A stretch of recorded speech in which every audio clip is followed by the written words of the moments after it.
Every child is a canvas, waiting for the brushstrokes of opportunity. Each of them carries a dream within, a spark waiting to glow. At St. Joe's Central School, we nurture those canvas and dreams with care, creativity and confidence. Admission open for the academic year 2026-27. തിരുവല്ലാമലയിൽ വിദ്യാർത്ഥികൾക്ക് പുസ്തകങ്ങൾ വിതരണം ചെയ്ത് AIYF ജില്ലാ president Abhiram ഉദ്ഘാടനം ചെയ്തു. പുതിയ അധ്യയന വർഷത്തോടനുബന്ധിച്ച് വിദ്യാർത്ഥികൾക്ക് വിദ്യാഭ്യാസത്തിന് അടിസ്ഥാന സൗകര്യമൊരുക്കുന്നതിന്റെ ഭാഗമായി AIYF തിരുവല്ലാമല മേഖലാ കമ്മിറ്റിയുടെ നേതൃത്വത്തിൽ പുസ്തക വിതരണം സംഘടിപ്പിച്ചു. AISF ജില്ലാ പ്രസിഡന്റ് KS അഭിറാം പരിപാടിയുടെ ഔദ്യോഗിക ഉദ്ഘാടനം നിർവഹിച്ചു. AIYF മേഖലാ സെക്രട്ടറി KK രമേശ് സ്വാഗതം ആശംസിച്ച യോഗത്തിൽ മേഖലാ പ്രസിഡന്റ് അഭിലാഷ് അരവിന്ദ് അധ്യക്ഷത വഹിച്ചു. ചടങ്ങിൽ AIYF മണ്ഡലം പ്രസിഡന്റ് PR കൃഷ്ണകുമാർ, മണ്ഡലം ജോയിന്റ് സെക്രട്ടറി ബിജുമോൻ അയ്യപ്പൻ, മേഖലാ ജോയിന്റ് സെക്രട്ടറിയും 16-ാം വാർഡ് ഗ്രാമപഞ്ചായത്ത് അംഗവുമായ ശരണ്യ PK തുടങ്ങിയവർ പങ്കെടുത്ത് സംസാരിച്ചു. ആ പ്രസ്ഥാനത്തിന്റെ മുദ്രാവാക്യം എന്ന് തന്നെ പറയുന്നത് പഠിക്കുക, പോരാടുക എന്നുള്ളത് തന്നെയാണ്. പഠനത്തോടൊപ്പം ഈ നാട്ടിലെ പ്രശ്നങ്ങളിലും നിങ്ങൾക്കിടയിലുള്ള വിദ്യാർത്ഥികളുടെയും നിങ്ങളുടെ കൂട്ടുകാരുടെയും എല്ലാ പ്രശ്നങ്ങളിൽ ഇടപെട്ടുകൊണ്ട് ആ പ്രശ്നങ്ങളും കൂടി നിങ്ങൾ ശ്രദ്ധ വെച്ചുകൊണ്ട് പോരാടുക എന്നുള്ളതാണ് ആ മുദ്രാവാക്യത്തിലൂടെ നമ്മൾ അർത്ഥമാക്കുന്നത്. പഠനത്തോടൊപ്പം ഈ നാടിൻ്റെ ഉന്നമനത്തിനും നമ്മുടെ കൂടെയുള്ളവരുടെ ഉന്നമനത്തിനും പ്രശ്നങ്ങളിൽ പരിഹാരം കണ്ടെത്തുക എന്നുള്ളതാണ് ഈ പഠിക്കുക, പോരാടുക എന്ന മുദ്രാവാക്യം കൊണ്ട് ഉദ്ദേശിക്കുന്നത്.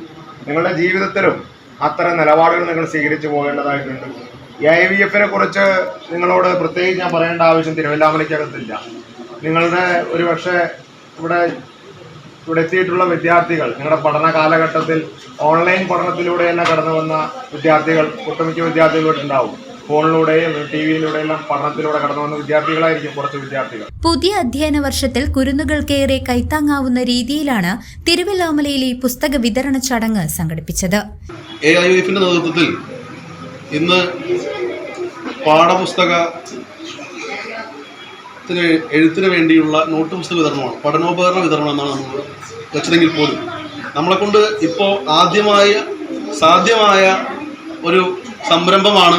ഇപ്പോൾ നമ്മുടെ വിദ്യാർത്ഥികളെ അവരുടെ പഠനത്തിൻ്റെ ഉന്നമനത്തിലേക്ക് ഇപ്പോൾ ഗ്യാസിന്, പെട്രോളിന്, വീട്ടിലെ സകലമാന ഉപ്പ് മുളക് തുടങ്ങി മുളക് പൊടി വരെയുള്ള എല്ലാ സാധന സംവിധാനങ്ങൾക്കും വില കൂടുമ്പോൾ നിങ്ങളുടെ വീട്ടിലെ രക്ഷിതാക്കൾക്ക്, അച്ഛനമ്മമാർക്ക് ഒരു നോട്ട് പുസ്തകം വാങ്ങുക എന്ന് പറയുമ്പോൾ അതുകൂടി വലിയ ബുദ്ധിമുട്ടായ സാഹചര്യത്തിലാണ് നാട് നീങ്ങുന്നത്. കൺസെഷൻ അനുവദിച്ച് തരാതിരിക്കാൻ വേണ്ടിയിട്ട് നിങ്ങൾ ബസ്സിൽ കയറ്റാതിരിക്കുകയൊക്കെ ചെയ്യുമ്പോൾ AIYF-നെ പോലെ തന്നെ വിദ്യാർത്ഥികൾക്ക് വേണ്ടി ഇടപെടുന്ന, നിങ്ങൾക്ക് വേണ്ടി സമരം ചെയ്യുന്ന, നിങ്ങൾക്ക് വേണ്ടി വർത്തമാനം പറയുന്ന ഒരു പ്രസ്ഥാനമാണ് AISF. നിങ്ങൾക്ക് കുട്ടികൾക്ക്, വിദ്യാർത്ഥികൾക്ക് എന്തെങ്കിലും ആവശ്യങ്ങൾ വരുമ്പോൾ നിങ്ങളുടെ സ്കൂളുകളിൽ ടീച്ചർമാർ നിങ്ങളോട് അപമര്യാദയായി പെരുമാറുക, അല്ലെങ്കിൽ അനധ്യാപകരുണ്ടാവില്ല, സ്കൂളിൽ ടീച്ചർമാരല്ലാത്ത മറ്റ് പോസ്റ്റുകളിലിരിക്കുന്ന ആളുകളുണ്ടാവും, അവർ മറ്റ് ഓഫീസ് ജീവനക്കാർ, അവർ നിങ്ങളെ ചീത്ത പറയുകയും നിങ്ങളോട് മര്യാദഘട്ട വർത്തമാനം പറയുക, അല്ലെങ്കിൽ നിങ്ങളോട് അനാവശ്യമായിട്ടുള്ള രീതിയിൽ പ്രതികരിക്കുക ഒക്കെ ചെയ്യുമ്പോൾ അത്തരം സന്ദർഭങ്ങളിലൊക്കെ നിങ്ങൾക്ക് വേണ്ടി സ്കൂളുകളിൽ വന്ന് സംസാരിക്കുകയും നിങ്ങളുടെ ഭാഗം പറയുകയും വിദ്യാർത്ഥികളുടെ ഭാഗം പറഞ്ഞ് നിങ്ങളുടെ അവകാശങ്ങൾ സംരക്ഷിക്കാൻ വേണ്ടി മുൻകൈ എടുക്കുകയൊക്കെ ചെയ്യുന്ന ഒരു പ്രസ്ഥാനമാണ് AISF. ഇവിടെ ബസ് കൺസെഷൻ്റെ കാര്യം പറഞ്ഞു. ബസ് കൺസെഷൻ എന്ന് മുതലാണ് കുട്ടികൾക്ക് ലഭിച്ചു തുടങ്ങിയതെന്ന് ആർക്കെങ്കിലും അറിയോ? ഇവിടെ CCV ന്യൂസ് തിരുവല്ലാമല.